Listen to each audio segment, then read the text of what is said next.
The city you consider as home is never so attractive as when you return to it after long and difficult times in other parts of the world.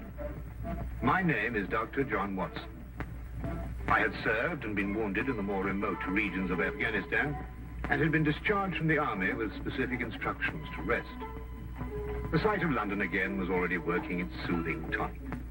As I rode through the familiar streets, I never suspected that a chance introduction would lead me into the most amazing adventure of my entire life. Watson, old man. Hello, how have you been? Good to see you. Not as well as you, obviously. You look great, old man. Yes, you were wounded. Well, it couldn't be much worse. Sit down. Care for a drink? No one. Yes. Well, what are your plans now? Got nothing really at the moment. I'm looking for lodgings. Trying to solve the old problem of comfortable quarters at a reasonable price. That's odd. The second man today that's used that expression.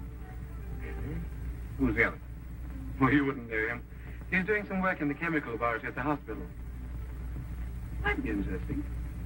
Yes, well, I wouldn't mind sharing a flat with somebody if he was all right. Well, Anything wrong? Oh, no. He's rather strange. Oh, what's wrong with him? Nothing wrong with Holmes. That's his name, Sherlock Holmes. Well, I saw him this morning. He was doing some research with a corpse. Oh, what was he doing? He was beating it with a stick. I beg your pardon. Did you ring, sir? 2 shillings, please. Very good, sir. What did you say this Sherlock Holmes fellow was doing? He was beating a corpse with a stick. Oh? What in heaven's name do you want to do that for? He wanted to find out if it was possible to inflict a bruise on a body after death. Why? You know? You asking? That's another strange thing about this Holmes. Somehow, one never thinks to question him. No.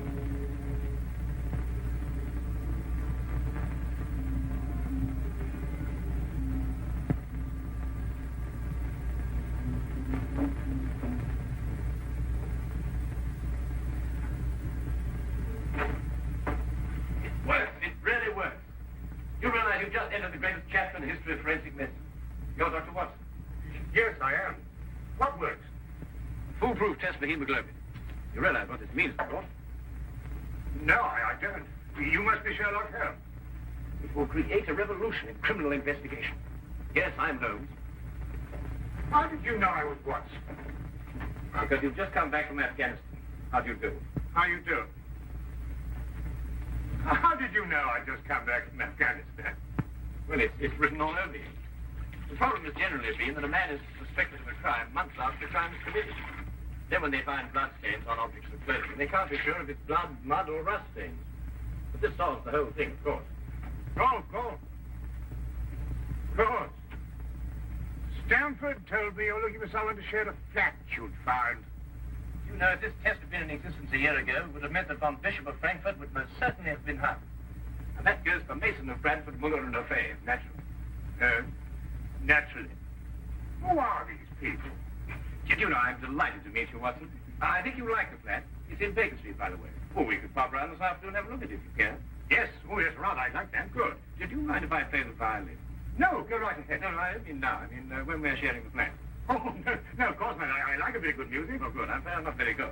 Oh. Tell me, Holmes. Yes. How did you know I just got back from Afghanistan? Well, it's obvious. That's what you said before. It's a bit obvious. You're a doctor, that much we know. But with the air of a military man, therefore an army doctor. You've acquired a sunburn. I know it's not your natural color because your wrists are white. Your eyes tell me that you've recently been ill. I'd say some sort of tropical fever. You use your left arm stiffly as though you've sustained a wound. Now the problem becomes, where would an army doctor have contracted a fever, sustained a wound? The answer, my dear Watson, is in the present campaign in Afghanistan, naturally. Naturally. Of course, it's obvious. Naturally. We examined the rooms at 221B Baker Street that afternoon and promptly moved in on the following day. I had, at this point, known Sherlock Holmes for only 24 hours. But the man's fantastic powers of perception, coupled with the almost unpredictable personality I'd ever encountered, kept me in a state of constant surprise when I wasn't being shocked. It was unbelievable the things he knew and the things he didn't know. Oh, really, my dear Holmes? You mean to tell me you didn't know that the Earth moved around the sun? Really? But every school child knows that. Well, now I know it, too. And I shall promptly proceed to forget it. But why? Yes. Why? Why should I remember it? Well, because it's a natural phenomenon. Well, is it important? Does it affect us? If you told me the Earth went round the moon, would it make any possible difference to our way of life? Well, put it that way, no. Then it's useless information, and I shall do my best to forget it. I advise you to do the same. At times, I thought the man was joking and simply having a bit of fun at my expense. But I soon learned that he was in dead earnest. I also, unknown to him, made a brief classification of the man's knowledge. Literature? Nothing. Philosophy? Nothing. Astronomy? Nothing. Politics? Disinterested. Botany? He knew everything there was to know about poison and absolutely nothing about practical gardening. Chemistry? Profound. Sensational literature? Without question, Sherlock Holmes knew the details of every horror perpetrated in the last 100 years.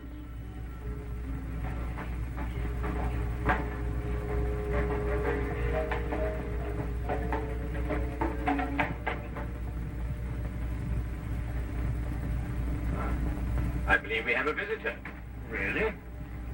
Who's coming here? I believe so. I would also say he's a retired sergeant of Marines. How do you know the man? Never clapped eyes on him before in the life. Well, in that case, that's one of the wildest statements I ever heard. How can you possibly guess he's a retired sergeant of Marines? You've never seen him. A guess, my dear Watson. A calculated deduction. Yes, he is coming up here. Do you mind if I ask him his position? Oh, by all means. Now, where did I put my violin case? Oh, it's over here. There you are. Ah, my old friend. Come in. Excuse me, gentlemen. I have a message here from Mr. Sherlock Holmes. Thank you.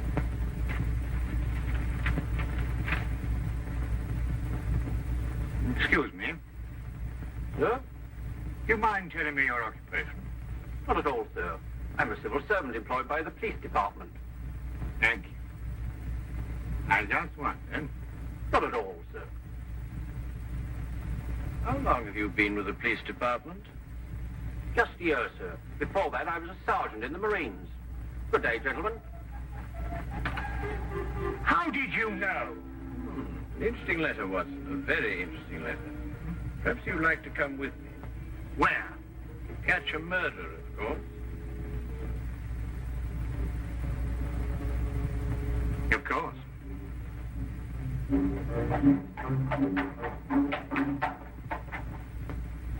How did you know that that man was an ex-sergeant of Marines? Who? A messenger from the police. Oh, yes. The retired sergeant of Marines. That's what I said.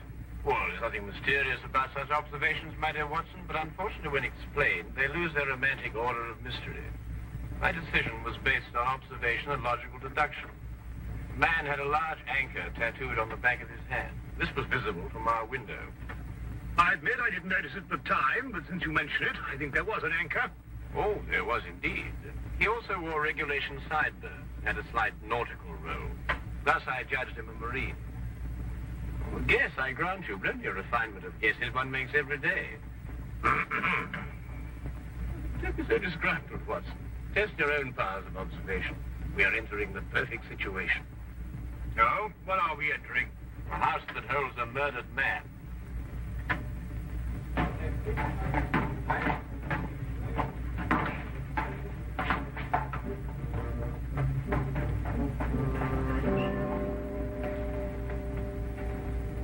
Inspector Lestrade inside. Yes, sir. May I have your name, please? Yes, Sherlock Holmes. This is Dr. Watson. Oh, that's quite all right, sir. Inspector Lestrade gave instructions to admit you. Oh, good. Oh, by the way, has the body been removed? No, sir, but the medical examiner's just called. Oh, thank you. Let's hope they haven't moved things about too much. The police forces of the world seem to have an organized science of messing things about. Oh, I wouldn't say that, Holmes. Now then, move along there, everybody. Move along. There's nothing to see today. I don't know. I swear I don't know. I tried to help you. Don't you believe me? I had to do what I could. It was instinctive. Instinctive for a woman like you to commit murder. That's not true. You know it's not true. I know you hate me, but you can't believe I'd do a thing like this. Yes, I can, and I do. She's a murderess. You know it as well as I. She murdered your brother. It's a lie. Yes, it's a lie. Frank, our story's a lie. The relationship you had with my son was a lie. My son's been murdered. This girl's a murderess. Why she did it, what her motive was, I don't know. They were engaged without my blessing. I can only be grateful that she gains nothing by her crime. Your duty now is to convict her. Just a moment, please.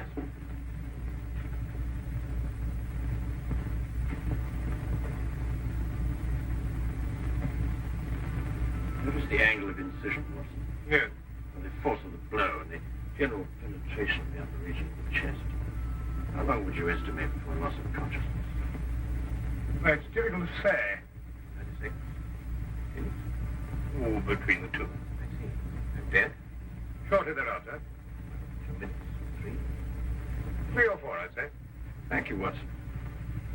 All right, take him out. Ah, forgive the interruption. I would prefer to have been invited before the body had been moved. I thought you'd be interested, Holmes. Oh, thank you, Lestrade. Well, may I introduce my friend, Dr. Watson, Inspector Lestrade of Scotland Yard? How do you do? How do you know? So you're completely stuck, eh, Lestrade? What do you mean? Well, you thought I'd be interested. Why don't you admit it? You're in a jam. That needs some cabinet work, don't you think? What you say isn't exactly true, Holmes. I've done you a favor. This is an interesting case. Of course, there are 1 or 2 unexplained details, but I don't believe it'll be long before we're What's clear. your principal problem? There's no motive. I found this girl with a knife in her hand. My brother lying dead on the floor.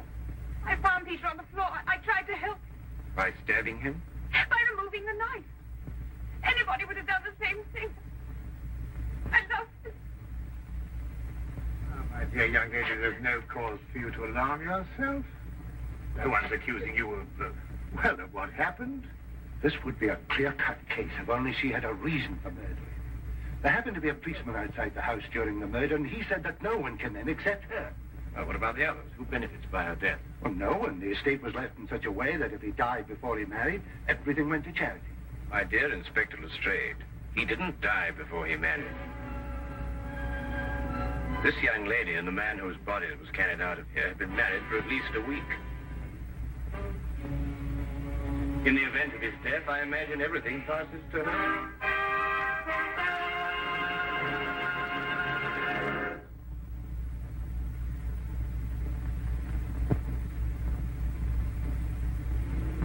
And now we return to the case of the Cunningham heritage. How did you know they were married? Weren't you?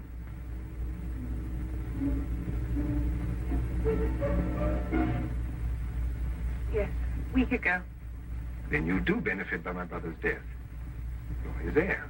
I don't know if I am or not. I only know I didn't kill him. I swear I didn't. Where were you married? We went down to Brighton last weekend. Well, why didn't Peter say anything about it? I don't know. He asked me not to say anything, so of course I didn't. I'm afraid, young lady, I'll have to ask you to accompany me to headquarters. Sam.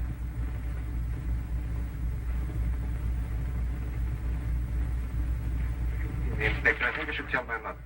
Oh, yes, of course. Tell me, Holmes, how did you know they were married? Well, the man's hands had the remains of a sunburn and the fading marks of a narrow ring, but not as yet that indentation of the finger a ring generally leaves. A weekend in the sun at Brighton explains the whole thing perfectly. I didn't notice these things. Yes, I know. The young lady's hands were also sunburned, and to the same degree. Then the case is solved. Yes, it would appear so, wouldn't it? What are you looking for? Now, do you see that? What? Yeah. Use this. Well, that's only the cut in the carpet. Yes, but it's a fresh one. Yes, but what does it mean? That's a good question. You stop looking for clues now, Holmes. Ah, you've solved the case, then. Completely. Oh, splendid. Seems this girl had a record. 9 months in the woman's prison in Holloway, from the 21st of February 1892 to the 21st of November 1892. She's employed as a governess and convicted for stealing £300 from her employer. It's quite true. I knew you'd find out sometime. I made a mistake 5 years ago, but I paid for it. But Peter knew all about it before we were married. I never tried to hide it from him. You didn't know what else you had in mind. I had nothing else in mind except that I loved him. I'm afraid I must ask you to go with the officer, miss. Well, madam.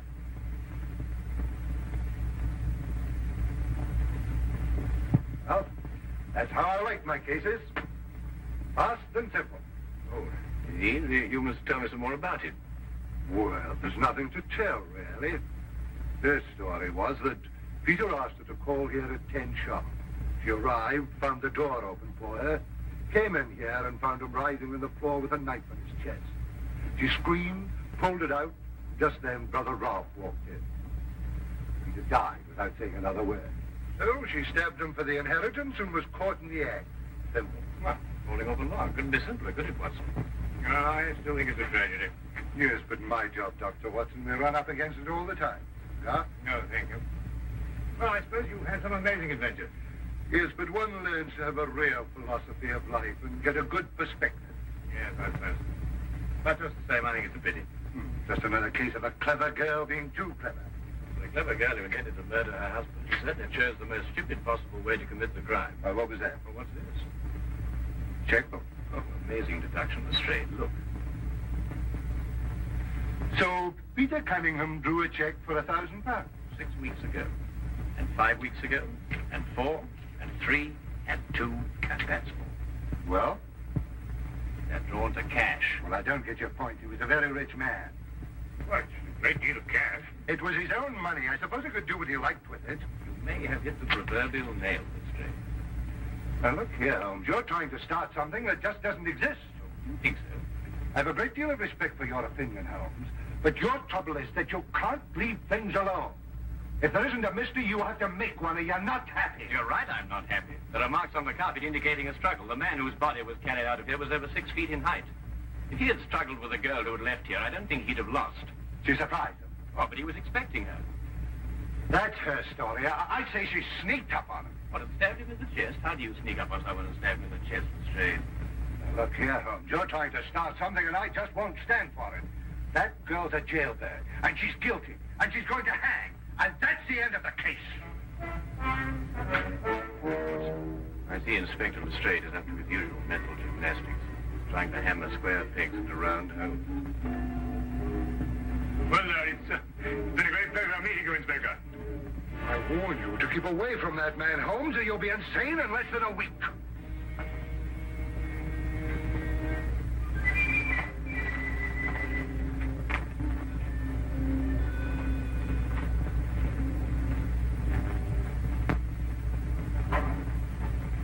What time is it? Oh, 10:30.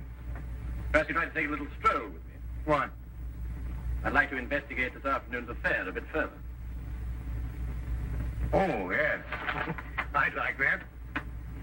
I thought you'd forgotten about it. Not at all. I've been thinking about it all evening. Shall we go? Then we must exchange our thoughts en route. Where are we going? To the Cunningham house. I didn't know you made an appointment there. I didn't. Oh, well, who do you expect to see? No one, I hope. Well,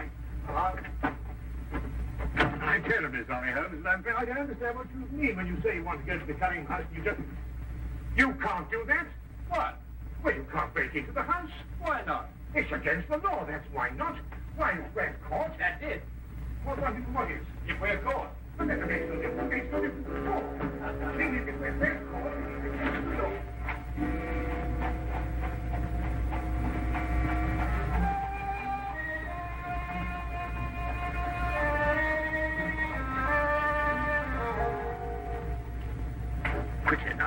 But look, Holmes, we can't...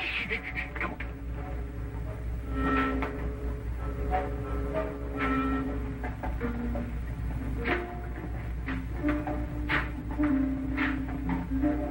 Good evening, Inspector. Good evening, Sergeant. Everything all right? Yes, sir? I just thought Sherlock Holmes might have dropped by. Where'd you get the key? The key's a burglar's too. A burglar's too? Speak clear. Yeah.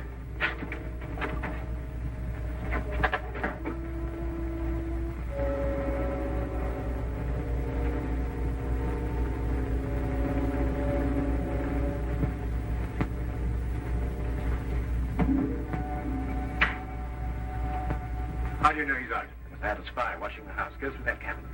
What am I looking for? Papers, bank statements, anything to indicate passage of money from Peter Cunningham's account. Go on.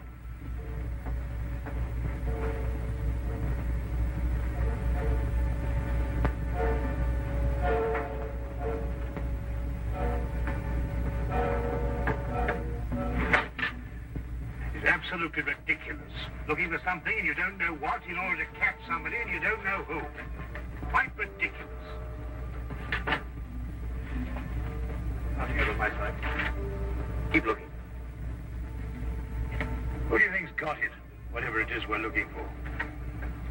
Why did Peter Cunningham try to hide the fact of his marriage? A week or a month with the main indifference as far as his mother was concerned. She would never have consented to his new bride anyway.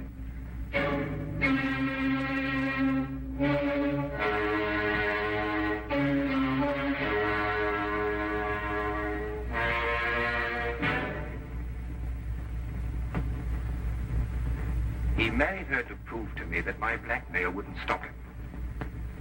And then he withheld the fact in order to give me 1 week to clear out of the country before he exposed me. The money he paid you went to buying up your promissory notes. I was being pressed, Mr. Holmes. My brother's engagement to a jailbird gave me a perfect opportunity to extract a little money from him. In fact, if he hadn't been such a bullhead, it would have gone on for quite some time. The jailbird, as you put it, makes the perfect murder suspect. Perfect, Mr. Holmes. And you and Dr. Watson make perfect burglary suspects. When I report your death to the police, they can't possibly blame me for defending the sanctity of my home.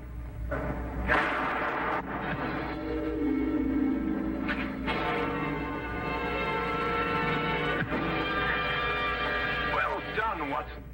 Oh, I could have done a bit better. It was my bad shoulder. Quite all right, Watson. Think no more about it. So that's our murder. Yes, the only possible one, of course. Only a man could have struck that blow. Peter died, as you say, within 3 or 4 minutes. And there was a body outside the whole time. Yes. Crystal clear. No, completely obvious. Well, what do we do now? What's going on here? Who fired that shot? We will sit with the good inspector, and with the aid of our evidence, a bit of logic, and a few simple diagrams, we will endeavor to convince him that night follows day, and that 1 and 1 inevitably makes 2. How did you two get in here anyway? Now, Inspector, calm yourself, calm yourself. Come, sit down. Now, here's a good friend to sit right here. Now, you see, we have a great deal to talk about.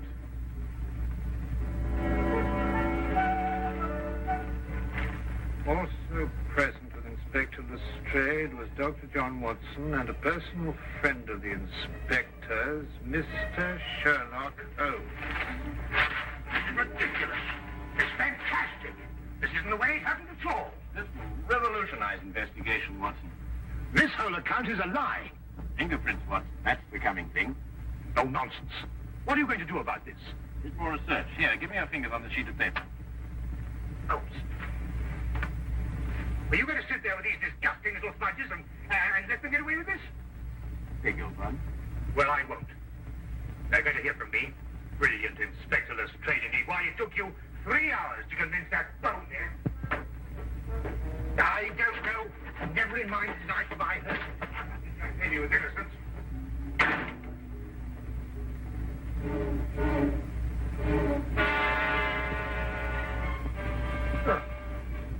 I wonder if he got more than a shoulder wound in Afghanistan. Oh.